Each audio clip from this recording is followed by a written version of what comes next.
Hi friends, চলো একটি নতুন স্টোরি শুরু করতে যাচ্ছি। পছন্দ হলে অবশ্যই লাইক দেবেন। গল্পের নাম হৃদয়ের রাগিনী। প্রথম দেখা। ঢাকার একটি শীতল সকাল। আকাশে হালকা মেঘ, মাঝে মাঝে গুটি গুটি বৃষ্টিও পড়ছে। রাস্তায় মানুষের ভিড়, সবাই ব্যস্ত নিজেদের গন্তব্যে পৌঁছাতে।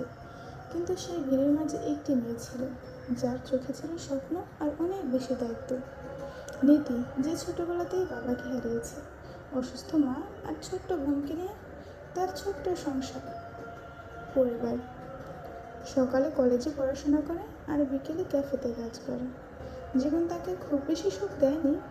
এই অল্প বয়সে দুই বোনের দায়িত্ব তার মাথায়। মাঝে মাঝে কষ্ট হয়ে যায়, কিন্তু কিচ্ছু করার নেই, তাকে পারতেই হবে।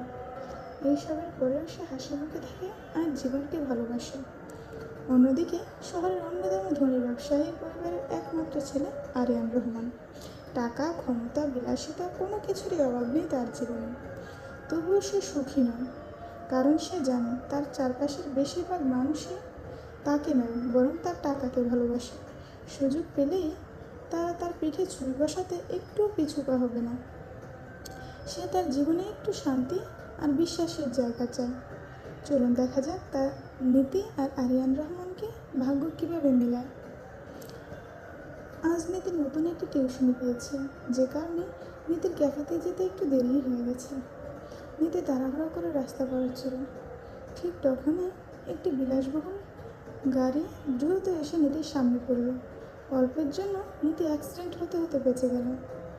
কর্কশ ব্রেকের শব্দে চারপাশের মানুষ আতঙ্কে স্তব্ধ হয়ে গেল, আর মুহূর্তের মধ্যেই নীতি ভারসাম্য হারিয়ে রাস্তায় পড়ে গেল। গাড়ি থেকে নেমে হলো এক প্রভাবশালী ব্যক্তিত্ব, মাঝে মাঝে যাকে খবরের কাগজে দেখা যায়। রহমান গ্রুপ অফ কোম্পানির বড় ছেলে আরিয়ান রহমান। আরিয়ান, আপনি ঠিক আছেন মিস? নীতি হুঁশে ফিরে সবার চেঁচামেচিতে এবং আরিয়ানের পানি ছেটানোতে। নীতি রাগে দৃষ্টিতে আরিয়ানের দিকে তাকালো। এত দামি গাড়ি কিনেছেন, অথচ চালাতে শেখেননি, মুখের উপরে বলে ফেলল নীতি। আরিয়ান হতভম্ব হয়ে গেল। তার সঙ্গে কেউ ভাবে কথা বলে না, সাহসই দেখায়নি কেউ কখনো তার সামনে মাথা উঁচু করে কথা বলার। অথচ এই মেয়ে দেখো, সামান্য ভয় নেই। চারপাশের লোকজন ফিসফিস করে বলতে লাগলো, উনি তো আরিয়ান রহমান। কিন্তু নীতির তাতে কোনো আগ্রহ নেই। সে নিজের জামা কাপড় ঝেড়ে উঠে দাঁড়ালো। আরিয়ান, সরি মিস, আমার ভুল হয়ে গেছে। নীতি রাগী দৃষ্টিতে তাকালো। আরিয়ান, আপনার ব্যাগ মিস। নীতি ব্যাগটা নিল। এরপর আরিয়ানের দিকে তাকিয়ে শান্ত কণ্ঠে বলল, এরপর সাবধানে গাড়ি চালাবেন। আপনার অসাবধানতায় যেন কারো সারা জীবনের কান্না না হয়ে যায়। এরপর এক মুহূর্ত দাঁড়িয়ে রইল না। আরিয়ান স্থির হয়ে তাকিয়ে রইল তার চলে যাওয়ার দিকে। ভাবলো, এই মেয়েটাকে আমাকে চিনতে পারেনি, তাহলে চিনতে পারলে কীভাবে সেইভাবে আমার সাথে কথা বলে। কিছুটা আরিয়ান অসম্মান বোধ করেছে, কিন্তু মেয়েটার সাহস তার কাছে ভালো লেগেছে। প্রথমবার কোনো মেয়ে তার পরিচয়, তার টাকা বা ক্ষমতার দিকে গুরুত্ব দিল না, শুধু তার ভুলটাকেই দেখল। সেদিন থেকেই নীতিকে জানার আগ্রহ জন্ম নিল আরিয়ানের মনে। কিন্তু নীতি কিছুই জানত না।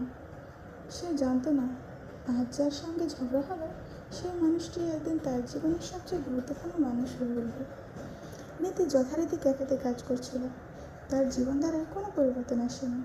নীতি ক্যাফেতে হঠাৎ ম্যানেজার এসে বলল, নীতি, আজ একজন বিশেষ অতিথি আসবেন আমাদের এই ছোট্ট ক্যাফেতে। কোনো ভুল যেন না হয়, আমাদের জন্য অনেক বড় অপরচুনিটি। কয়েক মিনিট পর ক্যাফের সামনে এসে থামলো একটি কালো গাড়ি। ক্যাফে দরজা খুলে ঢুকলো একজন সুদর্শন যুবক। তাকে দেখেই নীতির চোখ বিস্ময়ে বড় হয়ে গেল। এ তো সেই লোক, সেই দিনের সেই বেপরোয়া রিক্সা চালক না, সরি গাইস, বেপরোয়া ড্রাইভার না। আরিয়ান নীতিকে দেখে হালকা হাসল। এই দেখা যেন পূর্ব নির্ধারিত, এই দেখা যেন পূর্ব নির্ধারিত। কিন্তু তাদের অজান্তে ক্যাফের এক কোণে বসে থাকা একজন অচেনা লোক মোবাইল দিয়ে তাদের কিছু ফটো তুলে নিল। তার চোখে ছিল এক ভয়ঙ্কর পরিকল্পনার ছাপ। সে কে? কেন নীতির ছবি তুলল? আর নীতির জীবনে কি এমন কোনো রহস্য লুকিয়ে আছে যার জন্য কেউ তাকে অনুসরণ করছে? নাকি এটা আরিয়ানের কোনো শত্রু? এসব প্রশ্নের উত্তর মিলবে পরবর্তী পর্বে। জানতে চাইলে অবশ্যই শুনতে থাকুন হৃদয়ের রাগিনী। আর ফ্রেন্ডস, এটা প্রথম পর্ব। ছোটোখাটো ভুল হচ্ছে আমার, জানি। এখানে আমি খুবই একটা বাজে কথা বলে ফেলেছি রিক্সাওয়ালা, যেখানে ড্রাইভার বলা ছিল। আচ্ছা, তো সামনের দিকে আমি চেষ্টা করবো আরও সুন্দরভাবে ভয়েস ওভার করার। আপনারা ক্ষমা সুন্দর দৃষ্টিতে দেখুন প্লিজ।